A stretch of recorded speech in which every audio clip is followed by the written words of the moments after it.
Here's a question for you. When was Britain at its most elegant and most decadent? Its most stylish and most radical? I'd argue for the decade of the Regency between 1811 and 1820. It was a time when people could feel their world being totally transformed. It was one of those rare moments, a bit like the 1960s, when there were really big changes in culture and society, all coming together in a great burst of energy. The Battle of Waterloo was won. London was redesigned. Turner and Constable were painting. And the waltz was introduced. In this series, I'll be exploring this fabulous decade through painting, writing, architecture, fashion.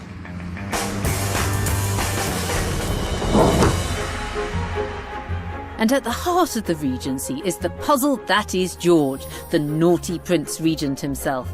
He loved garish excess, yet he presided over an age of elegance. He only ever fought his wife and never set foot on a battlefield, yet he beat Napoleon. People called him a fat old fool. So how did he end up giving his name to an era and a style that stand as the high point of British sophistication? There's a lot more to the Regency than just Mr. Darcy, you know.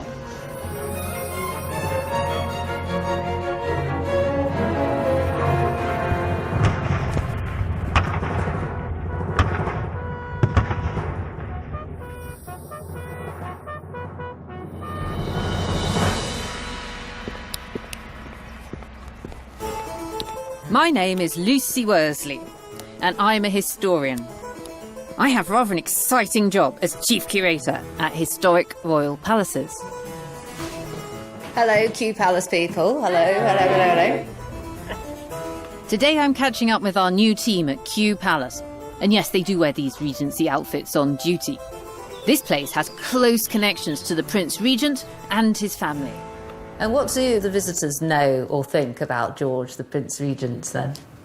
It's generally negative, I would say. This little girl came in, she said, sad, bad, mad and fat.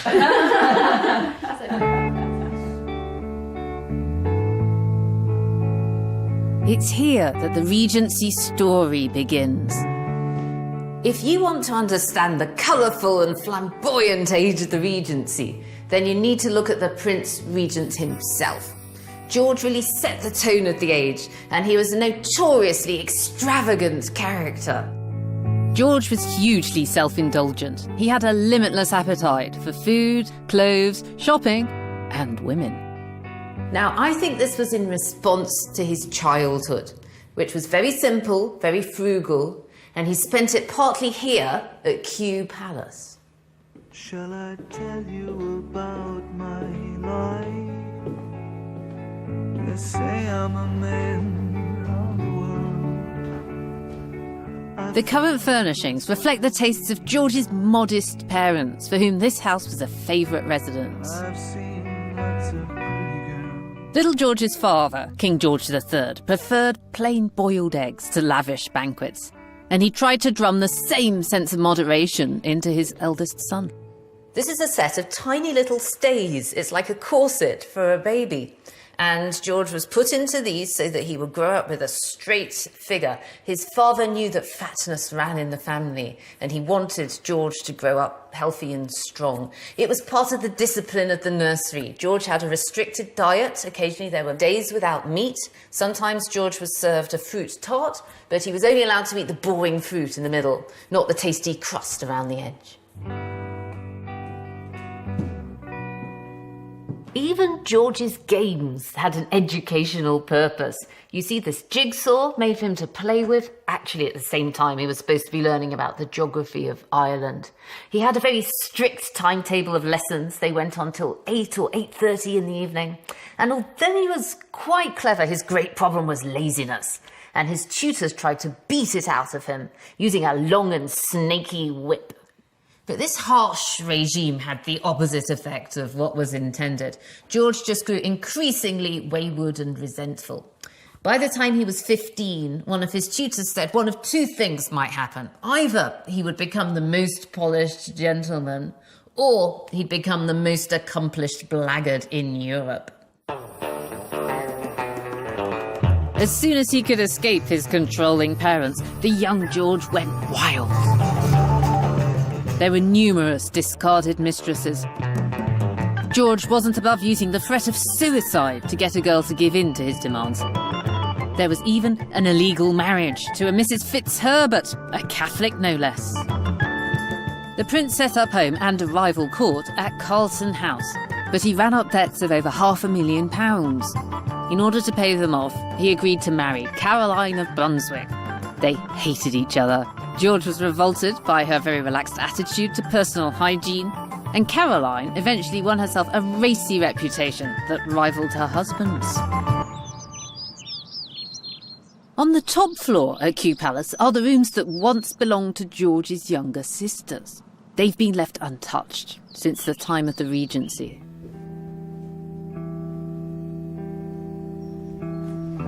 George's brothers escaped into the army and into the arms of mistresses, but his sisters were kept close to their father. This is the bedroom of the youngest, Princess Amelia. The medieval fireplace is a typical choice for a girl who was fond of fantasy and fairies. Amelia was the favourite of her father, George III. Like him, she'd had long battles with illness, in her case tuberculosis. In a bizarre way, it was this sickly girl who was responsible for the birth of the Regency. In November 1810, poor Princess Amelia died. And this was a terrible blow to her father, George III. For many years, he'd been suffering from these recurrent bouts of what his contemporaries thought of as madness. Today, we know it as the physical illness, porphyria. And his grief at Amelia's death sent him over the edge. The next day, he had to be restrained in his straitjacket. So Parliament passed a bill appointing his son, George, Prince of Wales, as Prince Regent, or acting king on his father's behalf. George was sworn in as regent on the 6th of February 1811, and the Regency officially began.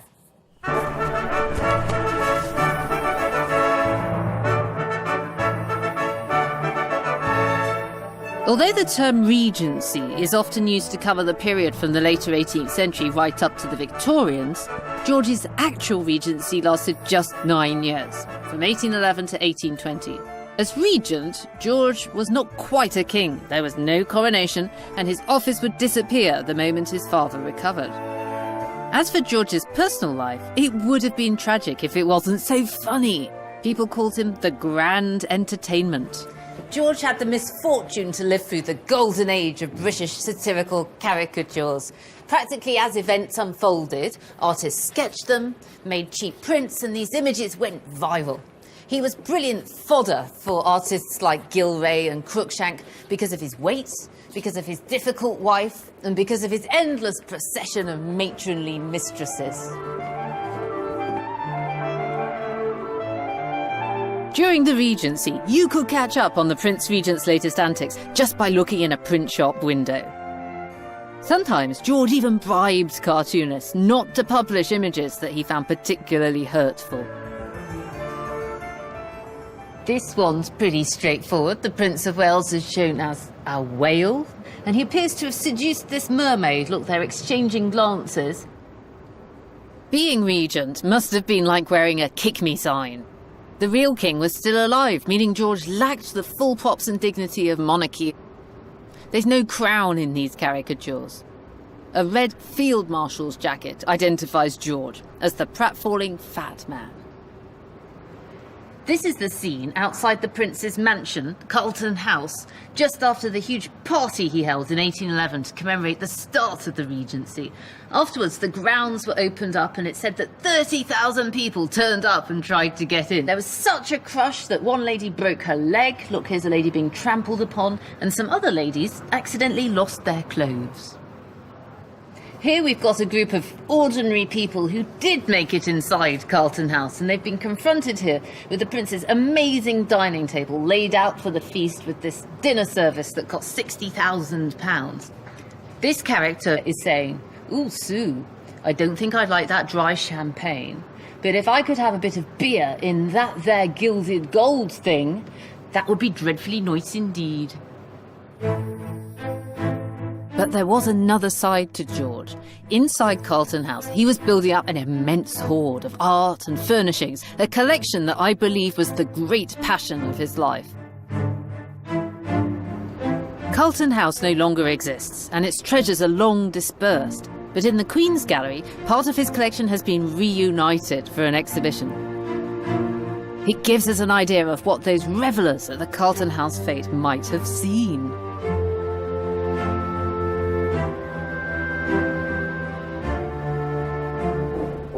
Catherine Jones, a curator at the Royal Collection, showed me some of George's treasures. These are some of my favourite objects in the collection. They're designed for cooling wine glasses, so they would have been filled with ice. And of course you could also rinse your glass between different wines. That's brilliant. I need one of these. Yes, they're fantastic. Sadly, they've fallen out of fashion now. And if I just put my gloves on, I can show you the salt cellar. You can see it's in the form of a merman. A merman carrying a shell. And if you take out the spoon, you can see that's also in the shape of a shell. And then at the end you have Neptune's trident, so very appropriate for sea salt. And would these pieces all have been used at the giant party at Carlton House to celebrate the start of the Regency? That's absolutely right. The first delivery was made in 1811, and all these pieces would have been used at that amazing dinner. So it was an extraordinary service, and of course it's still used by the Queen today. I love that, that's brilliant. It looks gold, but it isn't, is it? No, that's right, it's silver gilt. And in fact, some of the pieces, when they first came into the collection, were actually plain silver.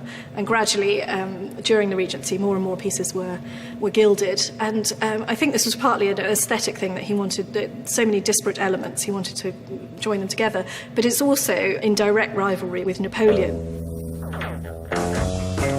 Funnily enough, at Napoleon's imperial court across the Channel, the Emperor of Europe had just bought a silver gilt dining service.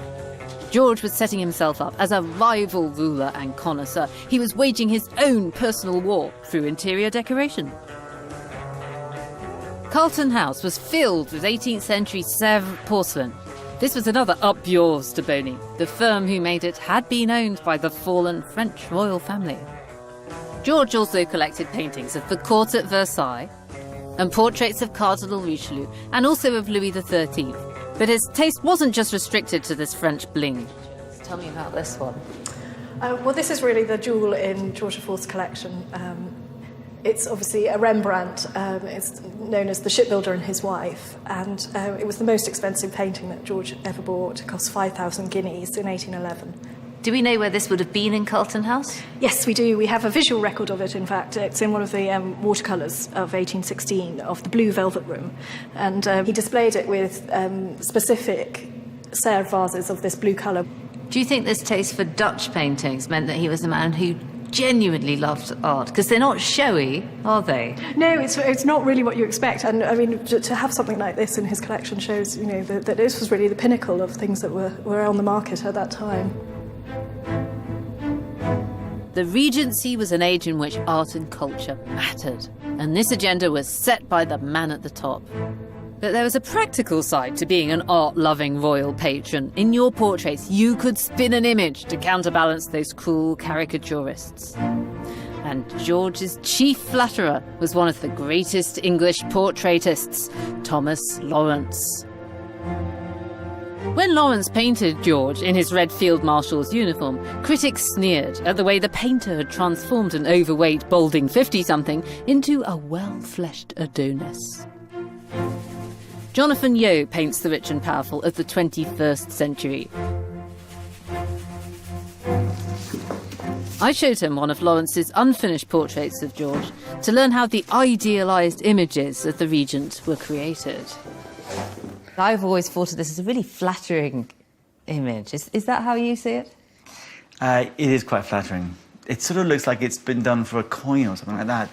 Sort of, he's facing this way, but it's the perspective is slightly skewed, and he's very side on.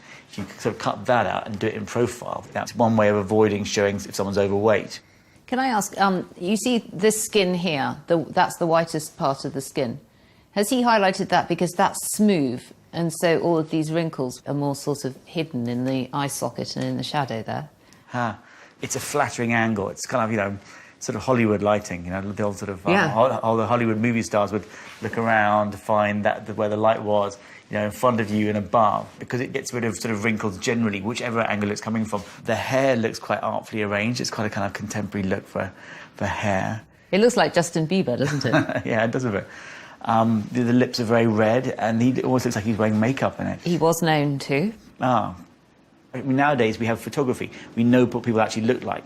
So people tend not to sort of lean on you to make them look fantastic. In those days, if the portrait painter was the only person who ever recorded how you looked, then there's nothing to sort of stop, you kind of rewriting history.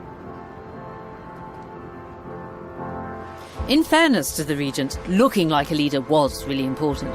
As the Regency was getting started, Napoleon was at the height of his powers, and we'd been slogging away against France, our old enemy, almost continuously for a generation.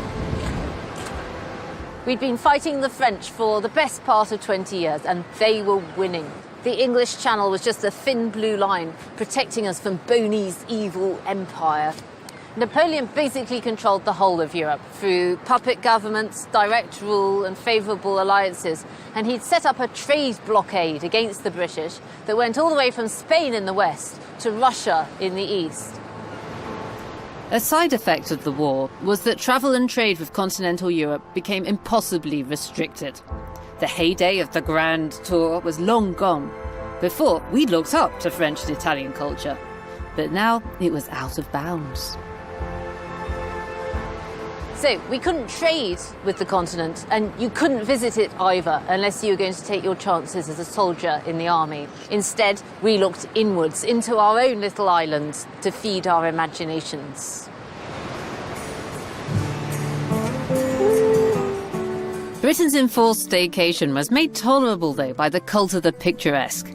It won legions of followers from the end of the 18th century. Regency types could be found with their sketchbooks out at every ruined abbey and beautiful vista.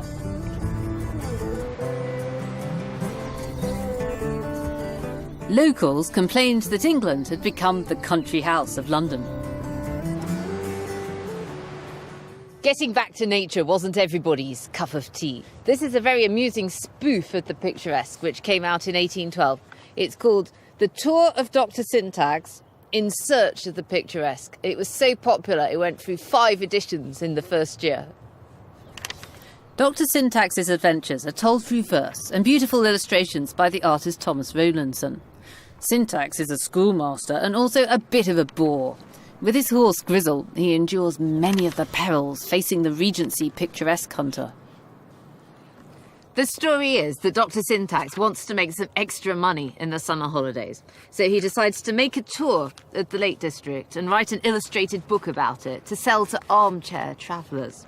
He thinks he can make a lot of money. As he puts it, I'll ride and write and sketch and print, and thus create a real mint.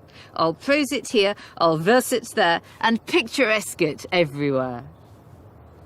In this picture, he's been sketching a ruined castle, but he's slipped over and he's falling back into the lake, and I think his horse is laughing at him. He often seems to be being laughed at by animals. In this one, he's been tied to a tree by some highwaymen, and he's having to be rescued by some ladies. So it's just one disaster after another for Dr. Syntax, but he takes it all terribly seriously. And in this picture, he's telling everybody about his tour, and everybody has fallen asleep, except for one couple who are squeezing each other and having a good time. Silly old Dr. Syntax. What a twit.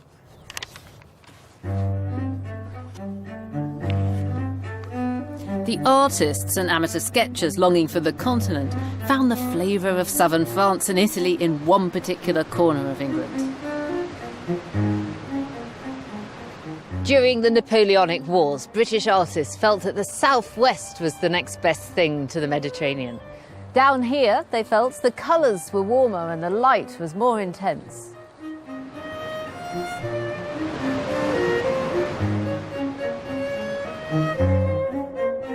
One man who certainly agreed was Joseph Mallord William Turner.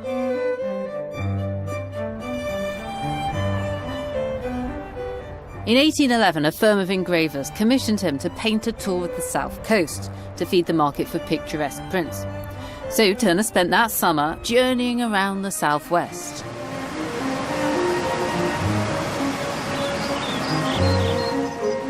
At Ivybridge in Devon, Turner captured a languid late summer afternoon.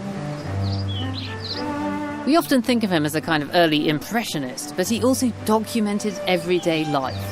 The Regency Turner liked his landscapes inhabited, with lots of dirty detail.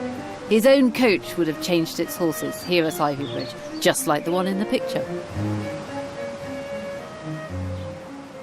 Here's the mail coach, about to leave. It's yellow, it's got the red wheels, everybody's getting on board. But this figure here, he's going, wait for me, he's about to miss it. Now, was he an artist who'd been sketching for too long? Or had he spent too long with this mysterious female figure off in the woods? We just don't know.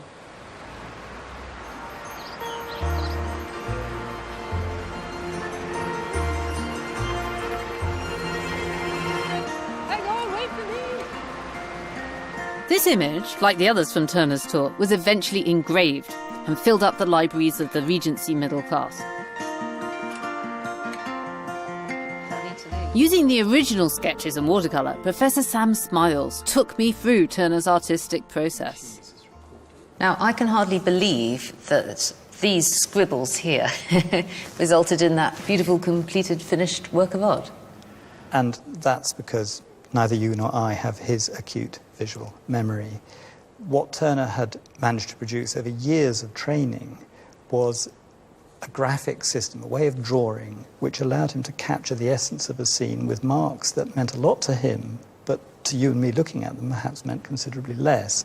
I'm particularly struck by this Christmas tree here. It's almost like a pictogram in the sketchbook, and yet here it is a beautiful looking thing in the Absolutely. watercolour. Sort of things he observes that nobody else bothered to record.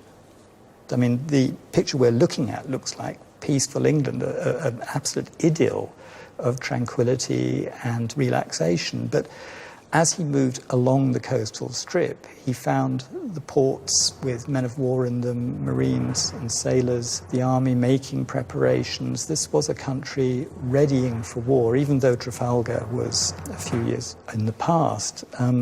Napoleon still represented a major threat. There was still a real danger of invasion, wasn't there? Absolutely.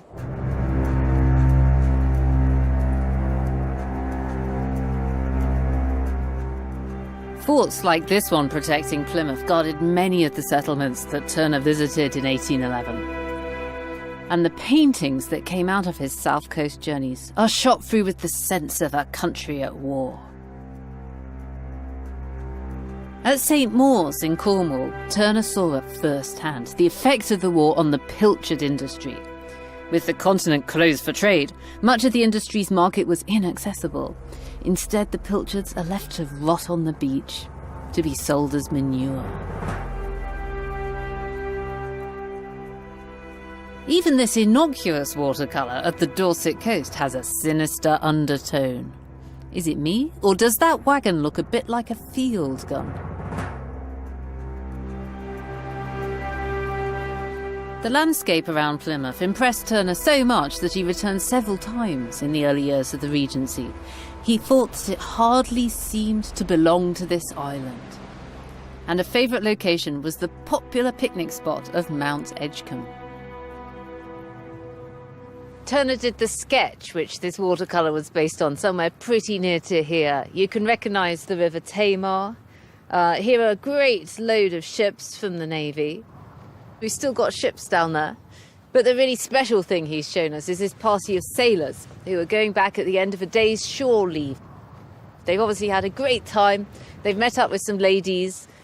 This gentleman with the wooden leg is playing his violin, and now they're going home. Except for this couple who are going off into the woods to do who knows what.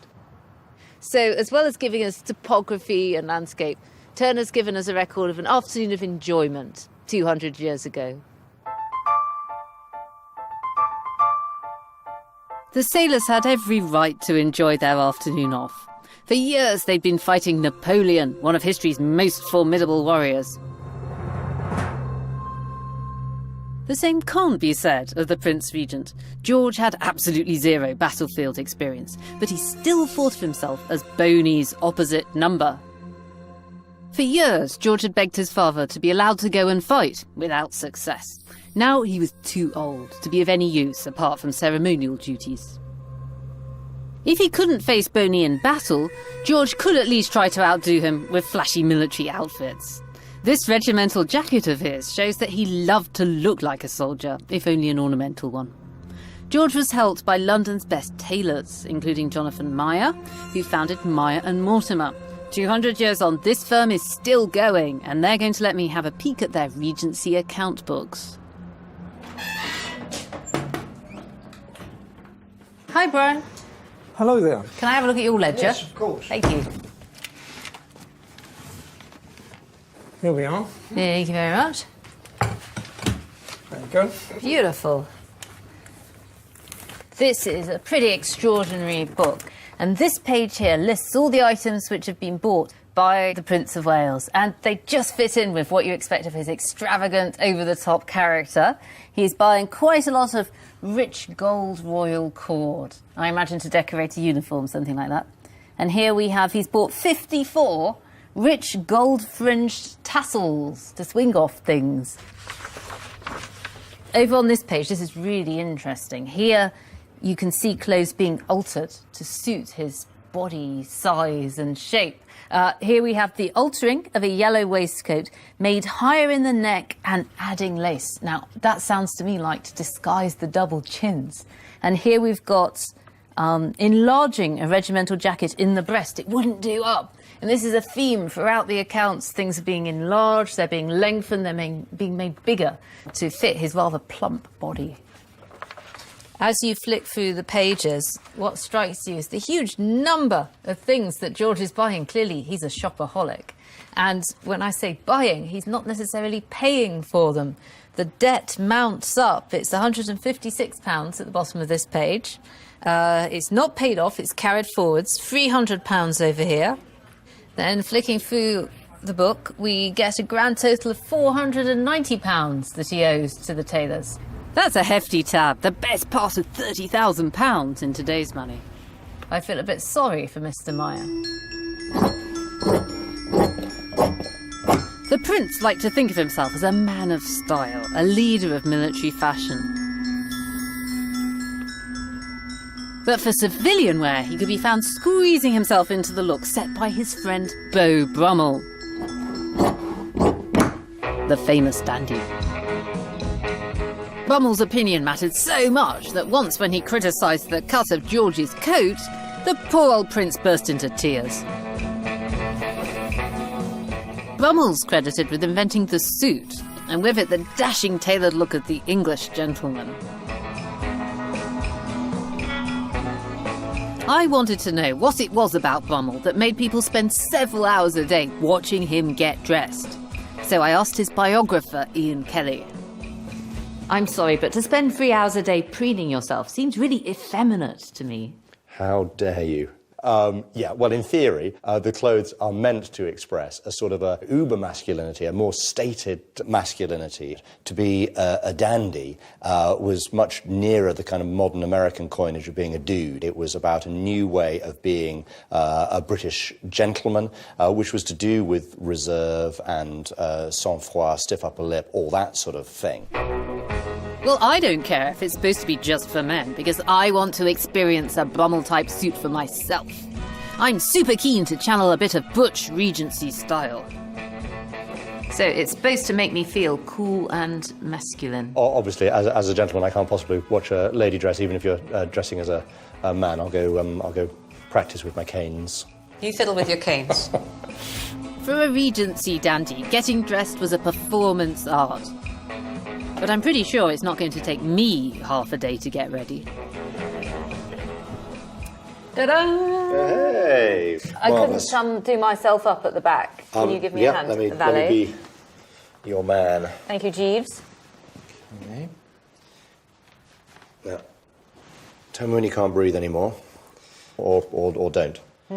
That's not too bad. Nope. Tell me about these trousers that I'm wearing. These are rather interesting. Yeah, well, here's a footnote in the history of fashion of another important claim to fame of Beau Brummell and the Regency. Beau Brummel's the man who invents trousers, to all intents and purposes, as good gentlemen wore breeches and stockings before this period. And he imported these from the Hussars. That's why you've got these straps, understraps, that keep the trouser tight. And these look like girls' shoes, but they're not. They're Regency men's dancing pumps, aren't they? Yeah, they're a very butch item. What's next? Is it cravat? It has to be the cravat. This is the key item. Chin up, very important. A beautifully tied cravat was the most important part of the dandy's uniform. It had to be scrupulously spotless. Brummell sent his to the country to be washed so that his laundry wouldn't be tainted by London's soot. The trick is to keep it as tight and as high as you can possibly bear. So when your face begins to turn blue, then we know we've got it too tight. But I'm relatively pleased and proud of that. It's meant to look like a perfect cylinder of white. There we go. We're allowed one declension, as it was known. The valet, in theory, places his finger here and you lower your chin. And that, in theory, stays in place until we tie the next cravat at the next dressing.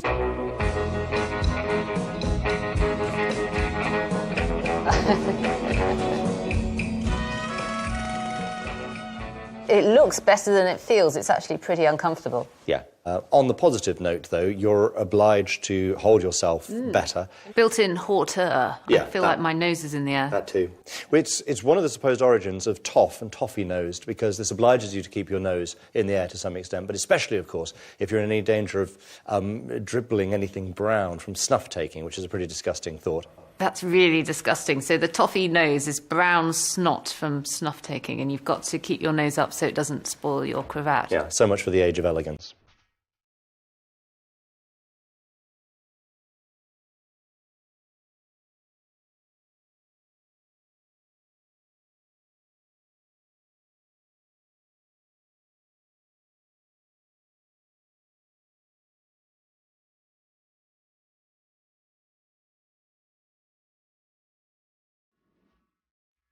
London's St. James's was dandy central. Previous generations of young men had been able to explore Europe on a grand tour, but gentlemen of leisure in the early years of the Regency spent much of their lives within a quarter of a mile of St. James's Palace. White's is a club where it's said people have died from exclusion, and Brummell used to inspect the promenading dandies from its bow window. A stone's throw away, there was Gentleman Jackson's boxing gym, where a bit of man-on-man action could while away the long, idle hours. Brooks, which counted the Regent as a member, was famous for its gambling, with fortunes won and lost at its gaming tables. And this rather forgettable modern building stands on the site of the most exclusive night spot in the whole of St. James's. Right here is the site of Almack's club. This is the Holy of Holies. This is the most exclusive club in Regency London. It's where Beau Brummell insisted that men were dressed in a strict uniform of white and black, or white and sometimes blue-black, but certainly a strict monochrome. There's an image here from a contemporary novel of what it would have looked like in those days, a ball at Almack's. So they're having a dance, and unlike some of the other clubs, at this one it was the ladies who were in charge, wasn't it? Yeah, no, absolutely. It was a series of terrifying dragons, royal and aristocratic ladies who decided who was allowed in and who wasn't, who was respectable and suitable for their daughters or not. And yes, there's a lot of kind of cartoons and ditties on exactly that terrifying issue. Aha, I know one. If to Almack's you belong, like a monarch, you can do no wrong. But if you're expelled on a Wednesday night, by Jove, you can do nothing right. An evening's entertainment could be rounded off with a visit to one of the many brothels down the back streets and alleys just off St. James's Street. But syphilis was rife and would eventually claim Brummell himself. Syphilis manifests in all sorts of ways, including a sort of bipolar disorder, and Brummell gambles away all his money and publicly insults the Prince of Wales. So he was rude to the Prince Regent? Astonishingly, yeah. The Prince Regent turned up at a party, appeared not to recognise or ignored Beau Brummell, cut him, as they said in the Regency, and Beau Brummell turned to a mutual friend and said, so, Alvanley, who's your fat friend, about the Prince Regent. Meaning the Prince Regent? Oh, that yeah. was terribly rude. And very soon all the creditors were on his back. He'd fled to France, spent the last 20 years of his life in penury, eventually insane and in an asylum. It's a kind of a Greek arc of a story. So the story of Beau Brummell is pride followed by a fall. Well, the Victorians like to think so, certainly. Actually, I think it's tailoring followed by syphilis. Brummell showed that access to the Regent's Circle could brutally be cut short. But those on the outside sometimes made the best of it, creating an alternative legacy of real value.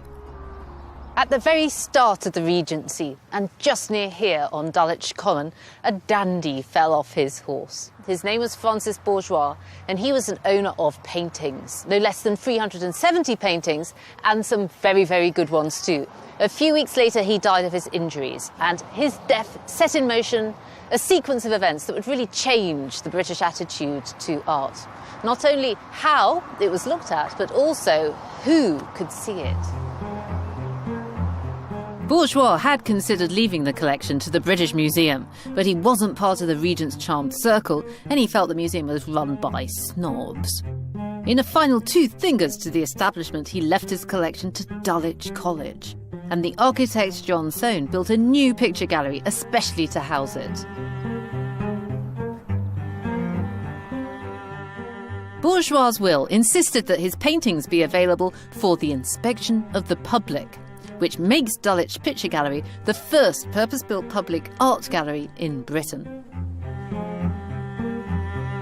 The bulk of the paintings still on the wall, including Rembrandt's and Raphael's, come from Bourgeois' bequest of 1811. And to ensure the gallery's visitors don't forget his generosity, Bourgeois is actually buried in the building. He's in a mausoleum next to his business partner, some say partner in every sense, Noel Desenfants. It was difficult for them. People are slightly dismissive. They thought Desenfants was pretentious. And they thought Bourgeois was a fool, which quite clearly he wasn't. He was a dandy, though, and people laughed at him for, his buckskins and his polished boots and his hair, all modelled, of course, on the Prince Regent. Ian Dujardin is the current director of Dulwich Picture Gallery. I love the whole idea that this place is a couple of outsiders cocking a snook at the establishment. Well, I think that's what it was. I think it's what it was.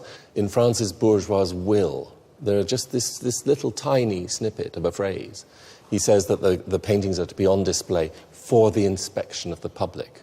And you read that and think, oh yeah, well, obviously. But actually no one had said that before. This is a really big step forwards, isn't it? That it's a public art gallery. It's incredibly significant. I mean, we're 13, 14 years before the National Gallery. And so we were it. We were the National Gallery for many years, really. The government had long been under pressure to establish a national public art collection. Dulwich showed what could be done. The official National Gallery was founded in the 1820s, encouraged by the arts-loving George as King George IV. The columns on the portico were even recycled from his palace, Carlton House, after it was demolished. Another voice raised in support of the National Gallery was that of Thomas Lawrence, George's one-man PR machine. Lawrence knew very well how art could transform the life of an ordinary boy. Painting had taken him from humble beginnings to the very top of society. His meteoric rise started when he was still a child in the market town of Devizes. A little town in Wiltshire might seem quite a surprising place for a society portrait painter to grow up. But Devizes was a key stopping point on Britain's busiest coach route from London through to Bath. So the whole of fashionable London came here. If they wanted a meal or a bed for the night, they stopped at this inn, which was run by the young painter's father, Thomas Lawrence Sr.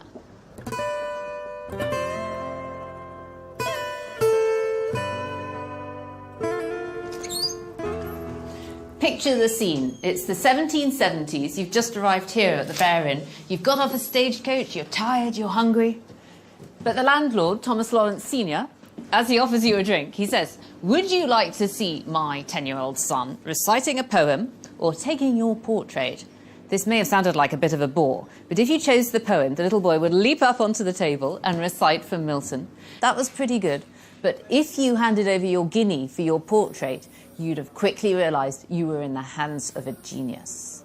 The actor David Garrick, who'd obviously witnessed both of the boys' party tricks, said he couldn't work out whether the young Lawrence's future lay with the pencil or the stage.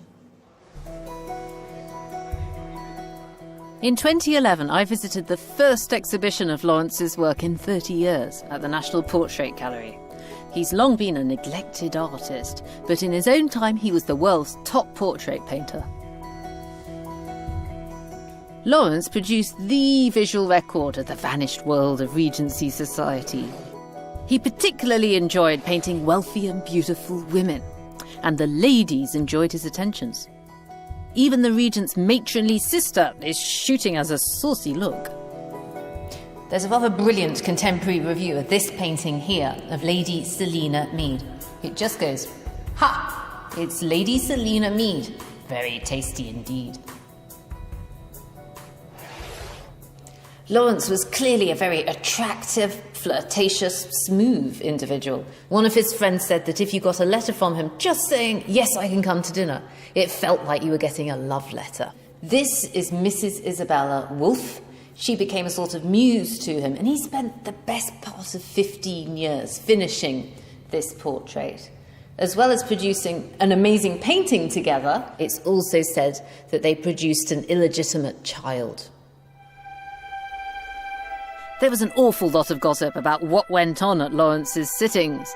In 1806, he was suspected of getting too friendly with Caroline, the Princess of Wales, during late-night portrait sessions. Lawrence had to sign a written affidavit that nothing had happened and that the door had been unlocked at all times.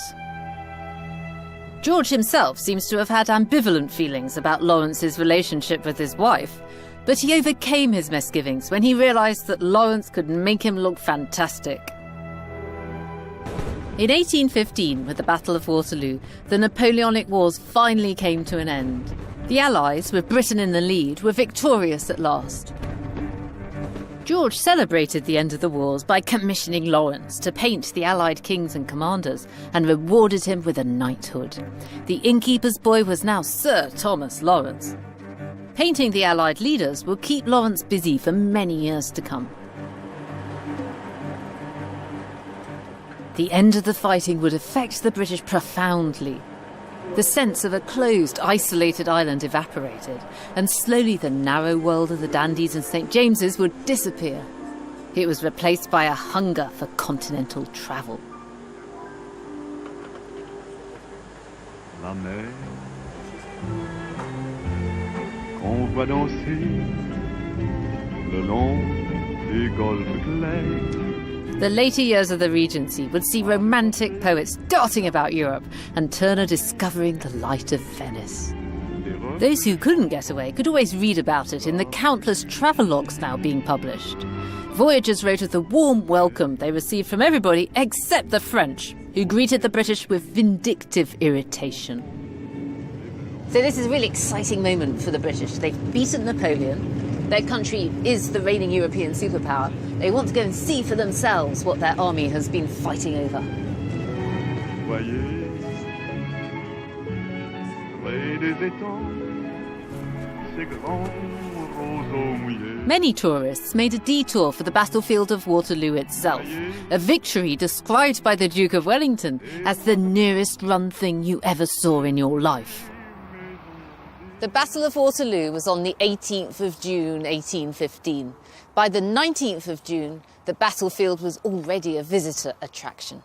An eyewitness reports a carriage full of people coming out from Brussels. They all got out and they examined the field. Within a few months, it had become a regular day-out destination. There were hordes of guides to show you around, and there were lots of little boys selling gruesome relics of the fallen, such as hair and bones. The main feature of the battlefield now is the Lion's Mound. Built in the 1820s, nearly 400,000 square metres of battlefield earth were shifted to build this observation point.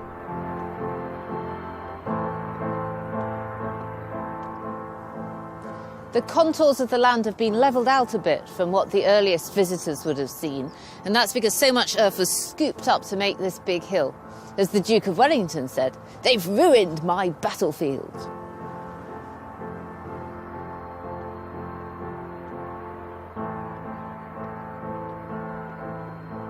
The remains of Hougoumont Farm were a particular draw for the early tourists.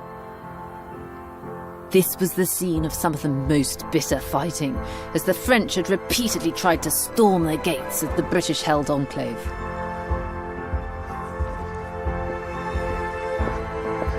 Early visitors in the months after the battle recorded stepping over mouldy human remains and patches of charred earth where bodies had been burned. When the painter Turner visited, he carefully sketched the locations where the greatest numbers had fallen. Back in England, he painted this, the Field of Waterloo.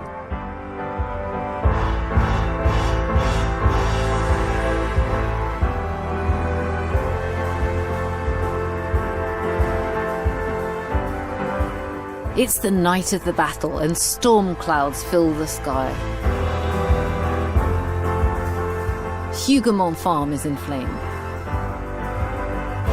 A flare warns that there are scavengers on the battlefield. Many of the injured were robbed and then killed by these looters. People are searching for their loved ones. The dying and the dead, the French and the English, are just an intermingled clump of bodies.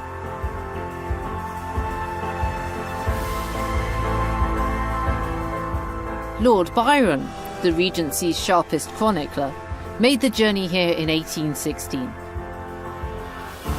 A year after the battle, the site had been tidied up. Byron found it really hard to reconcile his imagined visions of carnage with what he actually saw, fertile fields returning to farmland. And this is an idea that he incorporated into the canto of Childe Harold's Pilgrimage that he was writing at the time. As the ground was before, thus let it be. How that red rain hath made the harvest grow. Like many other sightseers, Byron couldn't resist the opportunity to buy some souvenirs, and he mailed them back to his publisher in St. James's. And these are some of the actual spoils of war which Byron sent back to John Murray, his publisher, still here. Let's have a look.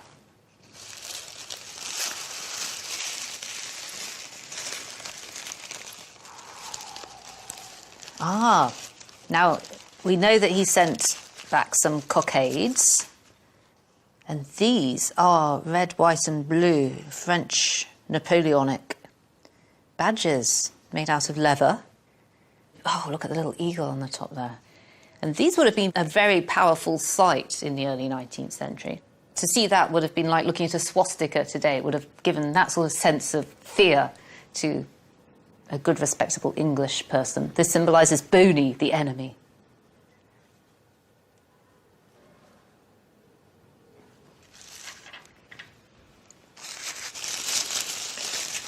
Ooh, look! Well, you wouldn't call that a bullet, would you? It's a piece of shot, though. That could do some damage. Oh, I'm just wondering what's on that now. That could be a bit of French blood.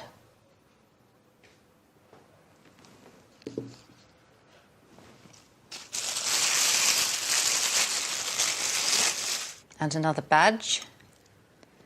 And these things look like a load of trinkets, and they are, in one sense, but in another sense, these all belong to real individuals who probably gave their lives on the battlefield of Waterloo. There's something quite sinister about them.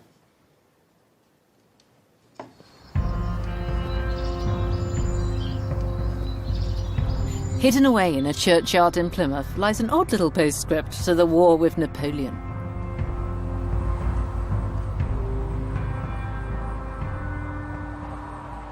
This grave belongs to one of the strangest casualties of the Napoleonic Wars. He was killed after the Battle of Waterloo. The fighting was over. His name was John Boynes, and he was a stonemason who worked in the dockyards.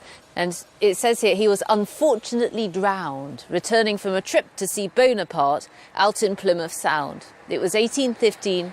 He was 35 years old.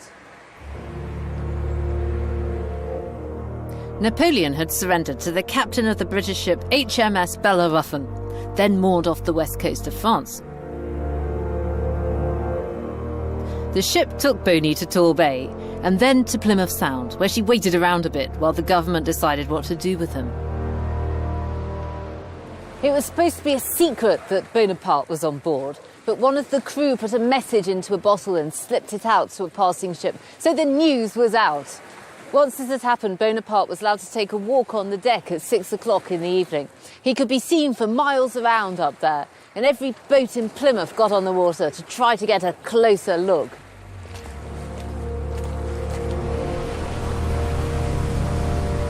Normally, there wouldn't have been anything remarkable about a naval vessel in Plymouth Sound. But this was Napoleon, the most famous man in Europe. Hello. Thank you. Thanks very much. The commotion made the authorities rather jittery. The captain of the Bellerophon, Captain Maitland, recorded on the 30th of July that there were more than 1,000 of these little boats come to see Napoleon. The guard boats from the big ship tried to disperse the crowd by ramming them with such force that some of the smaller vessels nearly capsized. Among them were two artists who captured the bizarre scene for posterity. John James Chalon gave us a panorama, complete with the surrounding boats and the people straining to get a closer view. They were really excited to see Britain's mortal enemy, the man who directly affected the lives of everyone in Plymouth. He was repellent, but fascinating. The artist who gave us the close-up was Charles Locke Eastlake. Eastlake was able to get his boat right up close to Napoleon. He took a few rapid sketches on the spot, and later he turned them into a full-length portrait. The fallen emperor looks a bit dishevelled, but he still seems to command the respect of a British sailor. Is Napoleon looking out at the crowds, or is he thinking about his own gloomy future? This picture made Eastlake's name. He will go on to a glorious career, eventually becoming president of the Royal Academy.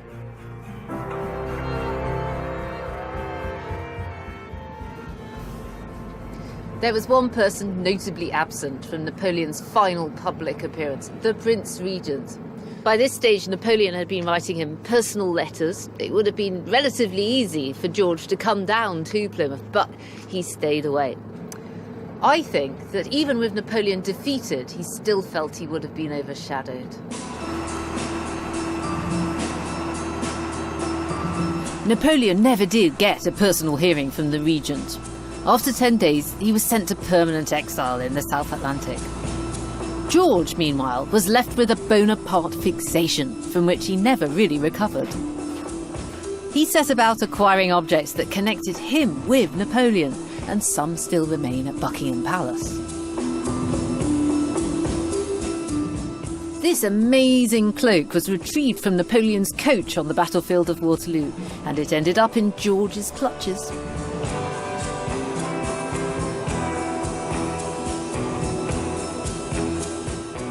There's a Napoleon theme in his commissions. At the end of the Marble Hall at Buckingham Palace is Mars and Venus by Canova, Napoleon's favourite sculptor. Oddly enough, at the end of the wars, he became George's favourite sculptor too. George secured this particular work when he presented Canova with a snuff box containing a £500 note. But the prize in George's collection was this. This sensational thing here is called the Table of the Grand Commanders. Here's Alexander the Great. Here are other generals of antiquity. It's pretty much made out of porcelain. It was made for Napoleon. And a couple of years after the Battle of Waterloo, it was given as a gift by the restored King of France to George. He treasured it. It was one of his favourite possessions. And when he had himself painted by Thomas Lawrence, this table appears in the background in what becomes the definitive image of George as regent and then as king. With a few slight alterations, this would be the basis of all George's later state portraits. Lawrence reproduced the painting so often that he was still knocking them out, even when he was on his deathbed. To George, this isn't just a table, it's a symbol of all of his feelings about Napoleon. The message is pretty clear. This used to belong to Napoleon. Napoleon's been beaten, it now belongs to George. George himself is the Grand Commander.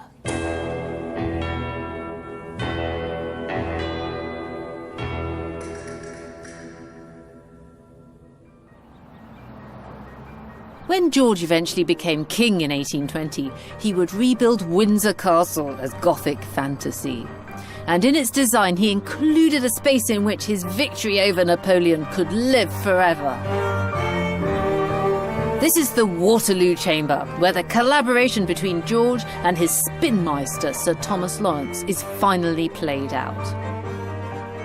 The room was originally a medieval courtyard. It was closed over to recall the hulk of a ship. But it's what's on the walls that really grabs our attention. Now, this has to be one of the most fabulous rooms in Europe. George's big rivals as royal art patrons were Henry VIII and Charles I, but neither of them did anything on the scale of this. There are more than 25 portraits here by Sir Thomas Lawrence, and these are the men who brought you the victory of Waterloo. We've got sovereigns, we've got statesmen, we've got the actual commanders of the armies. And they're shown in a really theatrical manner. They're all larger than life, and they loom down at us from the walls. I'd say it was like being in their very presence, but it isn't. It's better than that. In the later years of the Regency, Sir Thomas Lawrence travelled around Europe, hanging out at diplomatic conferences and painting everyone on George's wish list.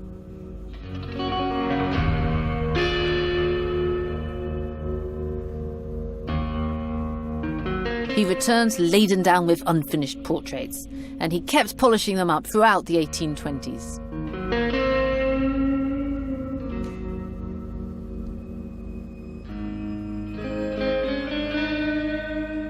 There's something unreal about this room. It doesn't reflect the grim reality of Waterloo. Rather, it shows what the man who commissioned it desperately wanted to be true. This is George's room. This is how he saw himself, as a warrior king in a chivalric hall. But what's kind of glossed over here is the fact that he wasn't at any of the battles. He was always safe on the other side of the channel. He seems to have forgotten this fact as time went on. He would sometimes amaze people by talking about Waterloo as if he'd been present. And there was another battle, the Battle of Salamanca, where he claimed to have led a cavalry charge at a vital moment when things were looking very black indeed. Wellington's generals, who really had been present, often injured and in some cases killed, are hidden away in dark corners, as if they're not allowed to intrude upon George's fantasy. Now, this room was only completed after George and Lawrence were both dead, but it captures the high point of George's regency. Here, the Prince Regent was working with an extraordinary painter to make a monument that's really like the Regency period itself. It's a unique mix of appearance and reality. They fuse together into something that's not quite the truth, but it's spectacular all the same.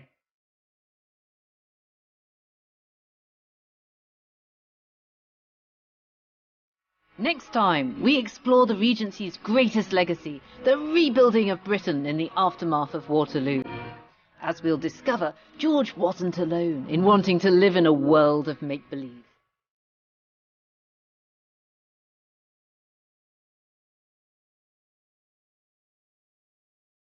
Stay with us, we're indulging in more elegance and decadence here on BBC HD next.